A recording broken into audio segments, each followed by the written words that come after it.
My name's Alex. I'm from Cheeky Vape. I'm Parker from DotMod.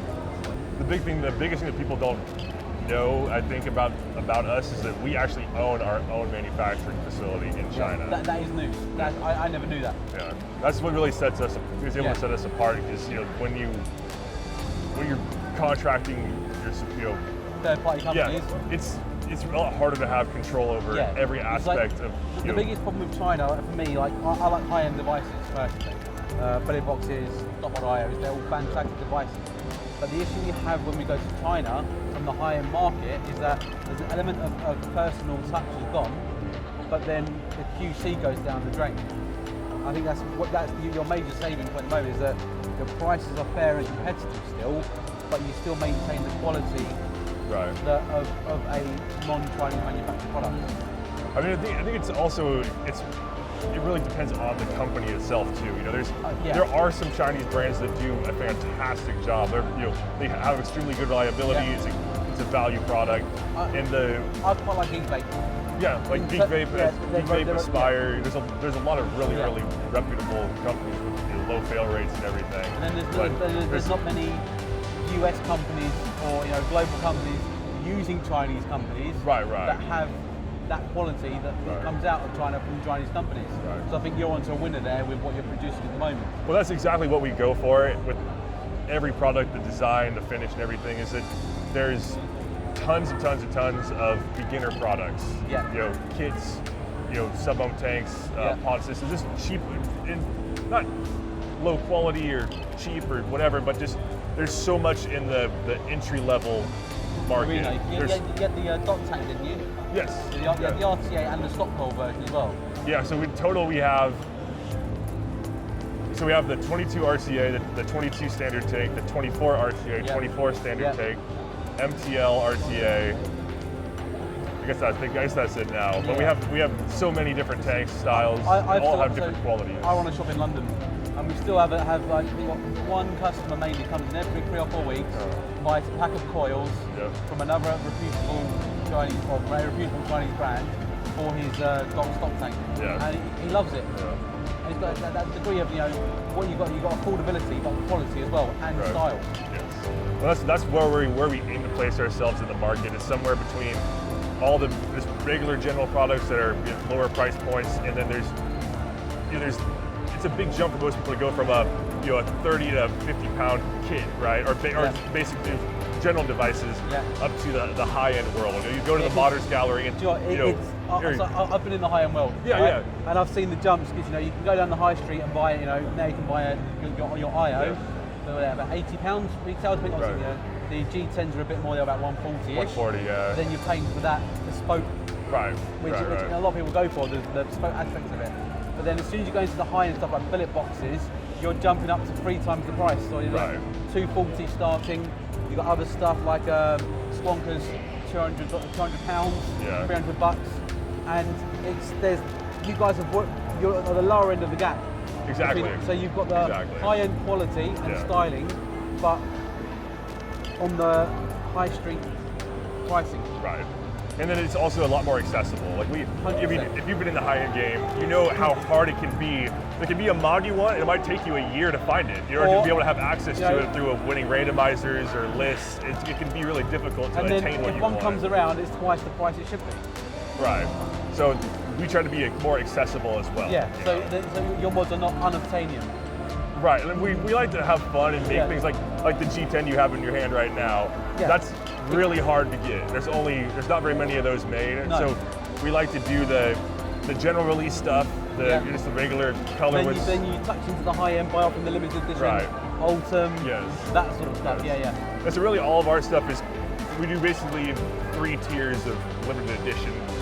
So there's the regular aluminum, the red, black, blue, and gold that are our standard colors.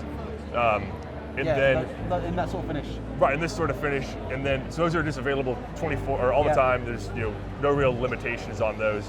The next step in our limitedness would be the colorways. Okay. So the purple is the current limited edition we have out right now. We've done the green, the space gray, I think the Tiffany blue is the most prized. So you have a base range of colours, and then you release small batches of LE colours. Yeah. Right, and when these come out, we literally just do one batch. Like the anodizing is. You do everything in bulk. It's in to get the same color levels, same color matches. Right, but the way anodizing works, it's a large batch. You know, so we into a bath. Right. So when we do these limited edition colors, we do just maybe 1 or 2 rounds of dips, and just everything's. So we just whatever we make, we're having production at that time. We do a batch of that color, and then that's it. We do the one batch. When it's sold out, it's sold out. Done. So like the purple we've done once before. This is the second release of it, but it's different in that most of the mods we did in the first batch, we don't produce anymore. Okay. So we did all the new devices, the AIO, the 100-watt squonk. Yeah. When we did the last batch of purple, this hadn't even released yet. Okay. But the 75 and 200 watt on this batch, we've changed from we used to have the laser engraved logos. Okay, and now you've got. But now we changed to this gold foil logo. Nice. So that's how you can tell the difference between the old batch of 75 and the new batch. It's distinguishable for yourselves as well. Yeah. So it's the colors are the first step in the limited editions, and then the next step is the materials. Okay. So the G10. The G10, the Ultim. We've done this a little bit before. Like there was a Petrie V2 RDA that was full stainless steel. Okay. So that was kind of our first foray into doing different materials and really truly limited edition stuff. I forget the exact number, but there was not very many of those made. I've never seen one. They're pretty rare. I actually got really lucky, and I hounded one of the guys on the team who's been with the company forever. He had an extra one, and I had to pester him for months to try and get it from him. But that was the very first kind of special material that we've moved on to do now the G10 and then the Ultim. The Ultim, I think I'll be around when that's ready to go. Yeah, we're gonna do the drawing at 4 o'clock for that one. But, I'll be there. Yeah. I've got something. Yeah, I know you do. Yeah. And then this was a really, really cool addition we made.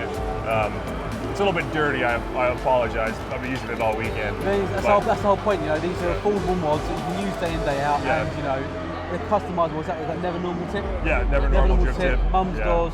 Yeah. I like that you can put your own aspects onto these devices. Well, that's one thing that I've been collecting high-end mods for a long, long time, and I have a lot of really good friends in the modders it out goes there. That way, it's like Matt from MedMods. Yeah. I managed to grab hold of them a few weeks ago. And I'm just like. What is funny too is the more you work in the industry, the more you realize that everybody knows everybody else. And you just become friends with everyone really over time. Yeah, it's like you speak to someone like who was there. It turns out I've got one of Dino Ferrari's billet boxes. Yeah. I'm like, oh cool. I've got Dino Ferrari's billet box. Amazing. And it goes around in circles. Like you've got so many people cross paths and they all work together. You've got Buddy and friends. Yeah. Yeah. So he's awesome. He does loads of modding, makes like the Damascus tips, caps and stuff. Yeah. All brilliant. Yeah, but that was a great opportunity when this device came out to be able to work with some of my good friends in the high-end world. That's nice because you can call your friends and say, guys, look, here you go, take this, have fun with it, enjoy it. Yeah, it's what's funny is I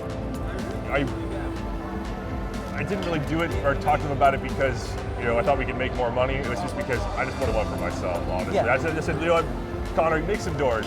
Yeah. And you can make some money off doors. There's gonna be people that want special stuff, but really, I need some special stuff. So, I think I have probably 10 sets of his doors. I'll help you to help me. Yeah.